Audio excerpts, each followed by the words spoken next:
हरे कृष्णा प्रभु जी, हरे कृष्णा माता जी, आप सबके चरणों में दंडवत प्रणाम।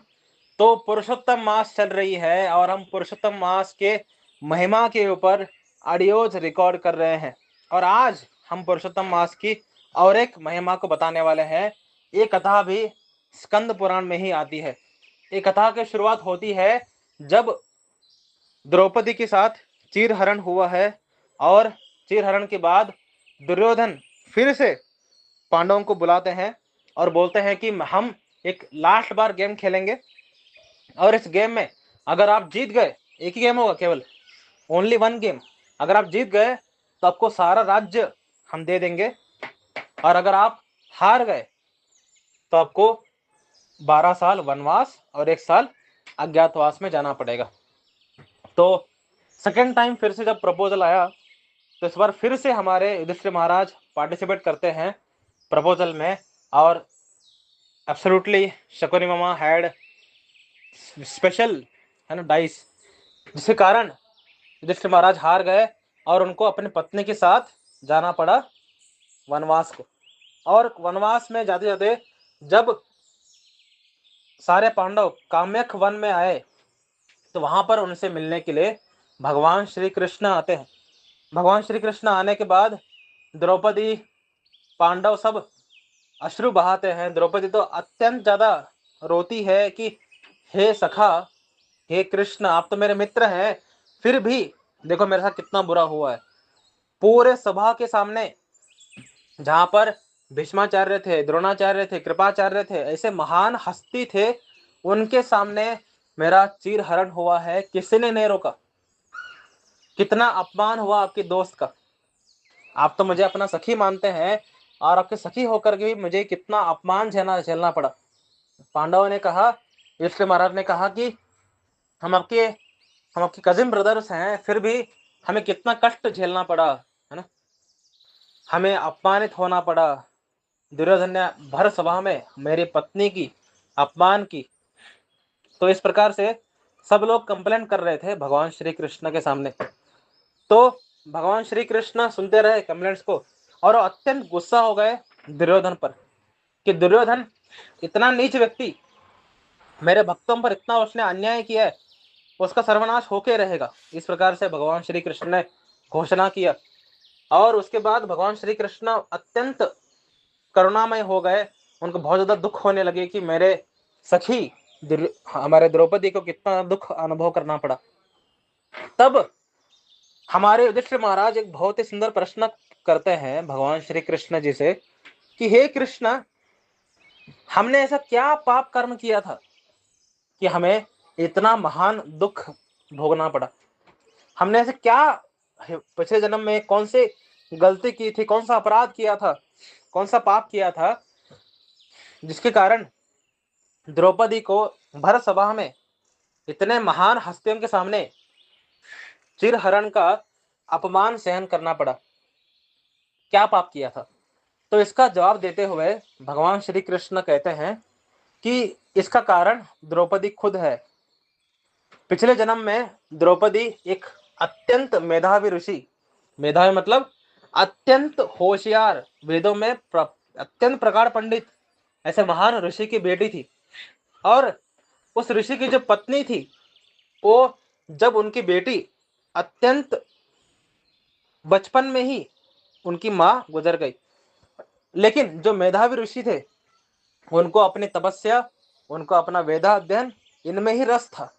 अपने फैमिली को संभालने में उनको कोई रुचि नहीं थी। तो ये जो द्रौपदी पिछले जन्म में एक छोटी बच्ची मेधावी ऋषि जी की, ये अपना केयर खुद करती और दोस्तों के साथ खेलती और अपना जीवन बिता रही थी इस प्रकार से। लेकिन वो अंदर ही अंदर बहुत दुखी थी कि मेरे मेरे पिता जैसे अजीब व्यक्ति हैं कि ये मुझे केयर ही नहीं करते। बाकियों के, मेरे सखियों के पिता देखो कितना प्रेम करते हैं उनसे, कितना लाड प्यार करते हैं, उनके सारे इच्छाओं को पूर्ण करते हैं, और मेरे पिता ऐसे हैं जो कि मुझे देखते तक नहीं है सही से। इस प्रकार से द्रौपदी पिछले जन्म में बचपन से ही अत्यंत दुखी थी अपने पिताजी से। और समय गुजरता गया, बच्ची बड़ी होती रही और बच्ची विवाह की योग्य बन गई। और बच्चे ने देखा कि उसके सारे जितने दोस्त थे, उसके जितने सखिया थे, उन सबकी विवाह हो रही है, लेकिन उनके पिता को कोई खबर ही नहीं है कि उनकी विवाह करना है। और इस प्रकार से जब द्रौपदी पिछले जन्म में दुखी थी, तो उनको दुख बढ़ाने के लिए और एक घटना हो गई कि उनके पिता भी गुजर गए। अब द्रौपदी कुटिया में अकेली है। पिछले जन्म में उनका नाम स्कंद पुराण में लिखा नहीं है। द्रौपदी अकेली है पिछले जन्म में। और उनके उनके पहला दुख क्या है कि वो उनको कभी पिता से प्रेम नहीं मिला, माता तो थी ही नहीं बचपन से। दूसरा, उनको कभी कोई फैसिलिटी नहीं मिली, कोई फैसिलिटी नहीं। उनको वही कुटिया में जो मिला वही खाते हुए रहना पड़ता था। थर्ड दुख क्या था कि विवाह योग्य हो गई, शादी कराने से पहले ही पिता गुजर गए, शादी भी नहीं हुआ। इस प्रकार से ये जो बेटी थी अत्यंत दुखी थी। और ये जो मेधावी ऋषि थे, इनके अत्यंत परम मित्र थे हमारे दुर्वासा मुनि। जब दुर्वासा मुनि को पता चला कि उनके मित्र मेधावी ऋषि, इनका नाम मेधावी ऋषि नहीं है, इनको मेधावी ऋषि बोला गया है कि मेधावी मतलब अत्यंत होशियार, ठीक है। तो दुर्वासा मुनि इनके दोस्त थे। जब उनको पता चला कि उनके मित्र गुजर गए हैं, तो उनके तिथि को करने के लिए उनके घर आए। जब वो घर में आए तो उनको पता चला कि उनकी बेटी जो कि अकेली है और उनका कोई शेल्टर नहीं है, और वो अत्यंत दुखी है। और द्रौपदी पिछले जन्म में दुर्वासा मुनि को बोलती है कि उसका क्या कंडीशनिंग रहा है। बचपन से ही उनके माँ गुजर गए, पिता ने कभी ध्यान नहीं दिया, कोई फैसिलिटी नहीं दी, कोई अच्छी से पढ़ाई नहीं कराया, कोई प्रेम नहीं दिया। सारे दोस्तों के साथ तो खेलती थी, वही उनका मनोरंजन था। और दोस्त भी शादी करके चले गए, अब मनोरंजन भी खत्म हो गया, शादी भी नहीं हुआ, भयंकर दुखी। ये देख करके हमारे दुर्वासा मुनि जी का हृदय पिघल गया। और उन्होंने बोला कि चिंता मत करो, मैं तुम्हें एक बहुत ही सुंदर उपाय बताता हूँ। नेक्स्ट मंथ अधिक मास आने वाली है, जिसको पुरुषोत्तम मास भी कहा जाता है।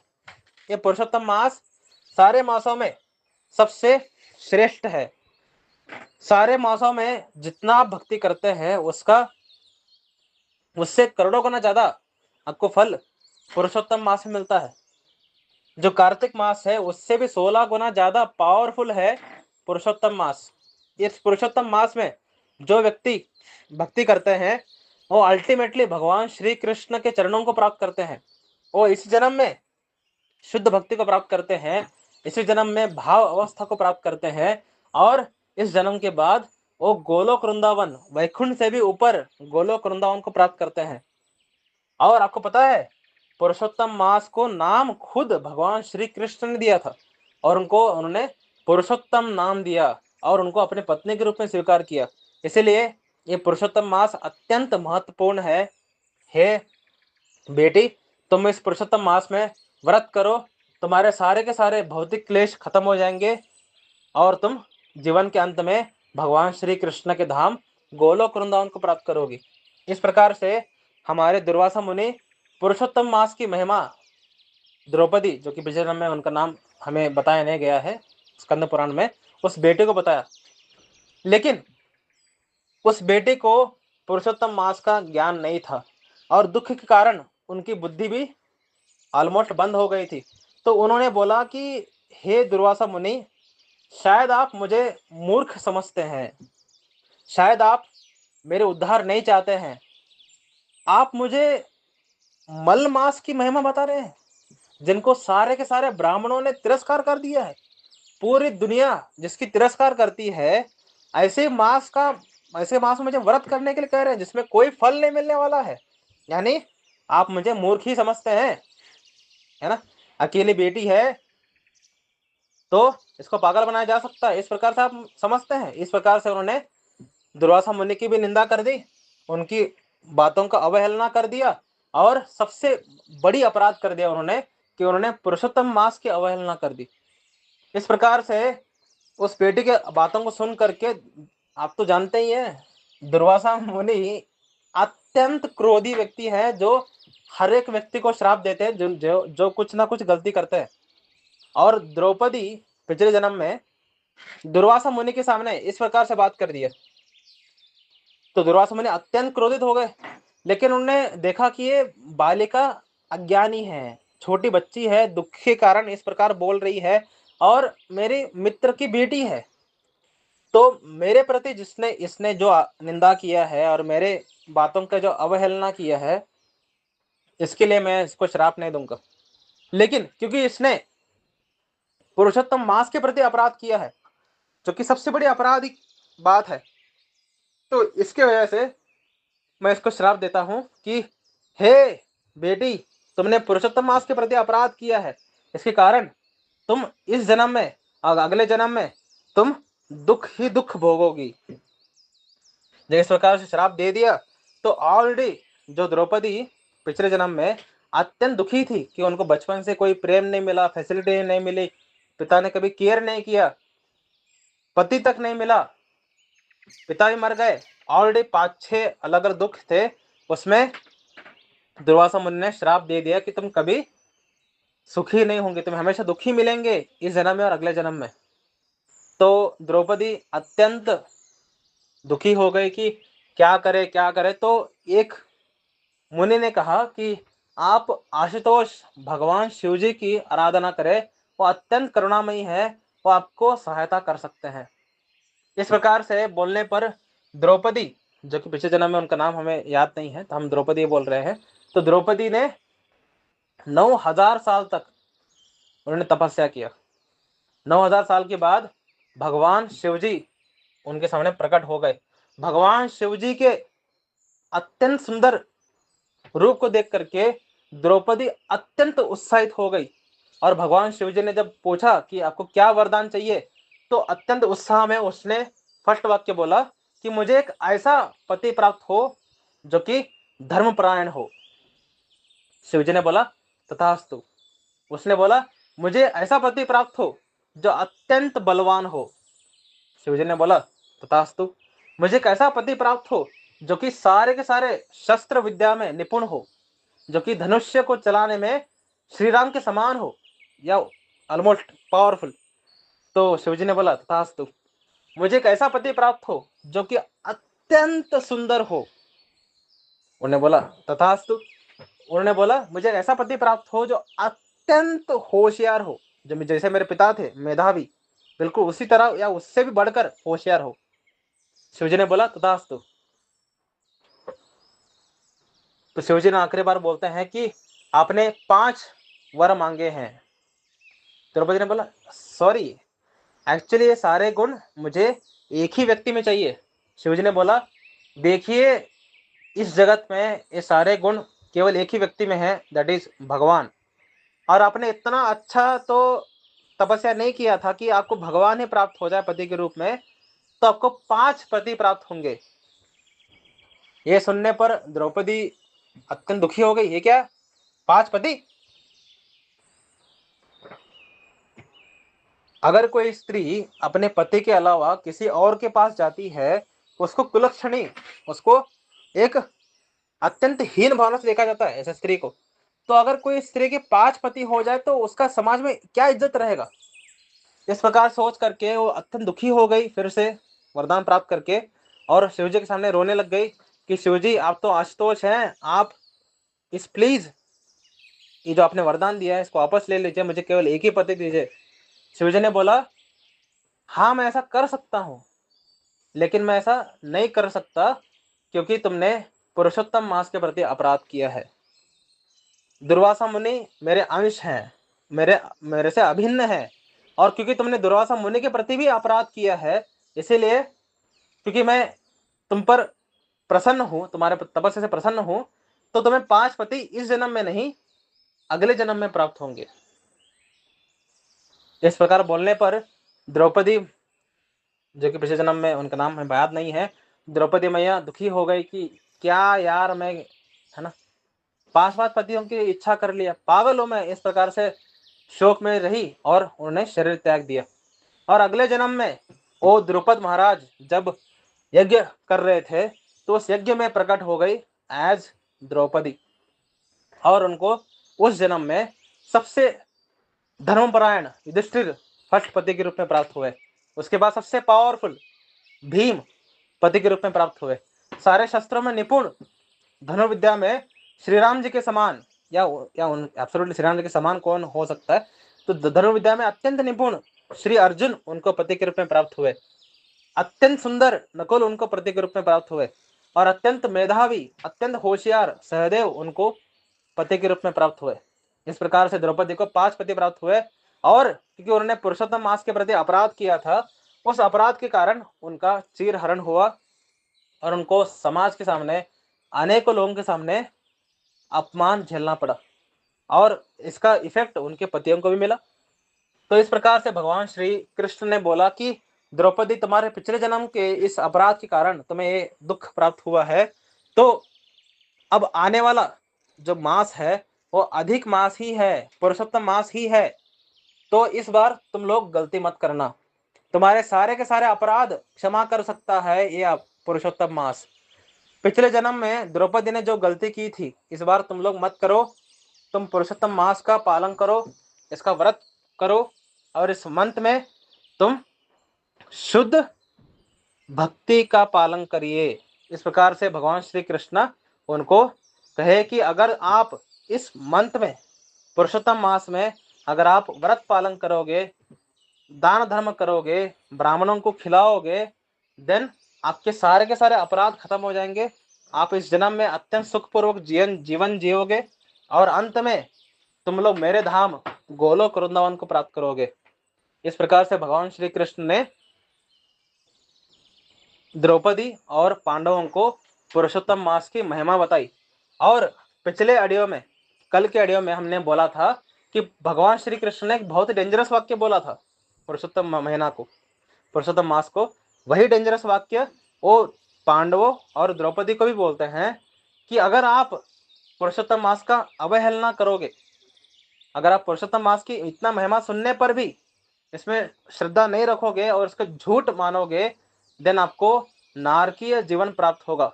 लेकिन क्योंकि द्रौपदी तुम मेधावी ऋषि की पुत्री थी, जो कि दुर्वासा मुनि के मित्र थे, इसकी वजह से उन्होंने श्राप दे करके तुम्हें नरक जाने से बचाया, लेकिन तुम्हें दुख से बचा नहीं पाए। तो दुर्वासा मुनि ने तुम पर श्राप दे करके तुम पर कृपा ही किया था, तो तुम नरक जाने से बची, लेकिन तुम्हें दुख झेलना पड़ा। तो लेकिन इस बार तुम गलतियां मत करो, और इस बार तुम पुरुषोत्तम मास की पालन करो। और आपने देखते हैं कि पांडव पुरुषोत्तम मास का पालन करते हैं और उनको वापस सारा राज्य मिल जाता है, अर्जुन जी को भगवत गीता का ज्ञान मिलता है, और अंत में सारे के सारे पांडव गोलोक वृंदावन को वापस आ जाते हैं वैकुंठ होकर के। तो इस प्रकार से कथा है जो कि हमें स्कंद पुराण में देखने के लिए मिलती है। तो पुरुषोत्तम मास की ये एक महिमा है कि पुरुषोत्तम मास में अगर कोई पालन करेगा तो भौतिक जगत में जब तक रहेगा तब तक उसको कोई दुख झेलने की जरूरत नहीं पड़ेगी, और अंत में वो गोलोक वृंदावन को प्राप्त करेगा। और पुरुषोत्तम मास की अवहेलना करने की वजह से द्रौपदी की क्या हालत हुआ, हम सब ने इस कथा में जाना। तो आप भी, अब पुरुषोत्तम मास शुरू हो चुका है, तो पुरुषोत्तम मास में इसका अवहेलना ना करें कि ये क्या कोई मंथ आ गया, इसका ऐसा कोई ऐसा थोड़ी ना होता है। एक मंथ में एक बार हरे कृष्ण महामंत्र बोलने से करोड़ों बार हरे कृष्ण महामंत्र बोलने का फायदा मिलता है। अरे ये सब झूठ है। इस प्रकार से अगर आप अवहेलना करोगे, देन आपको इसके बहुत बुरे रिजल्ट्स देखने के लिए मिलेंगे। लेकिन आप अगर श्रद्धा रख करके पुरुषोत्तम मास, इतना ग्रेट मंथ, इतना बड़ा जबरदस्त स्कीम मेरे पास आया है, तो मैं इस मंथ को पूरा डेडिकेट करूंगा, सारा साधना अच्छे से पालन करूंगा, एक्स्ट्रा भक्ति करूंगा, और व्रत का पालन करूंगा, कोई इंद्रिय नहीं करूंगा, ब्रह्मचर्य पालन करूंगा।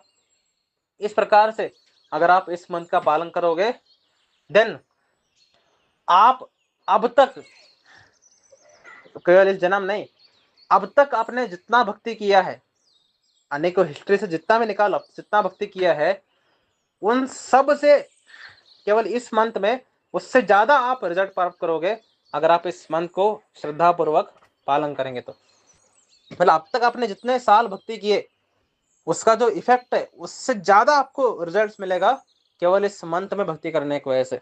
ये इस मंथ का बहुत विशेष महिमा है। तो इस मंत्र का पालन करें और अपना जीवन का उद्धार करें। चलते हैं अगले महिमा में। हरे कृष्णा।